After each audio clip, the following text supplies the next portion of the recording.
Leader should not have a gender. Leader అంటే leader లాగా చూడాలి, అది ప్రజలు కూడా అలవాటు చేసుకోవాలి.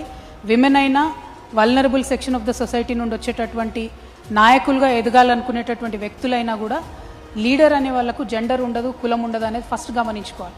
నేను ఓన్లీ విమెన్ని లీడ్ చేస్తానని నేను బయలుదేరితే నేను ఫెయిల్ అవుతాను. సపోజ్ నేను ఒక ఎస్సీని అనుకోండి, నేను ఓన్లీ దళిత్ని లీడ్ చేస్తాను బయలుదేరితే నేను ఫెయిల్ అవుతాను. సపోజ్ నేను ఒక అప్పర్ కాస్ట్ అనుకోండి, నేను ఓన్లీ అప్పర్ కాస్ట్ని లీడ్ చేస్తాను బయలుదేరితే ఫెయిల్ అవుతాను. లీడర్ అనేవాడు అందరినీ సమానంగా చూడగలగాలి.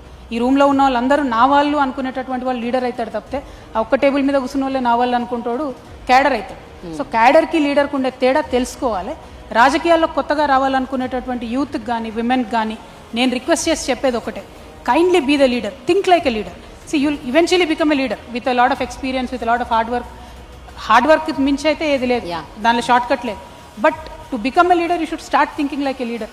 ఒక సామెత ఉంటుందండి, అ cat which wants to become a lion should loose it's appetite for rats అని. నువ్వు ఎలకల్ని చంపుదాం అనుకుంటే నువ్వు సింహం ఎట్లయితావు, పులి ఎట్లయితావు, నువ్వు అనుకునే టార్గెట్ నీకు పెద్దగా ఉండాలి.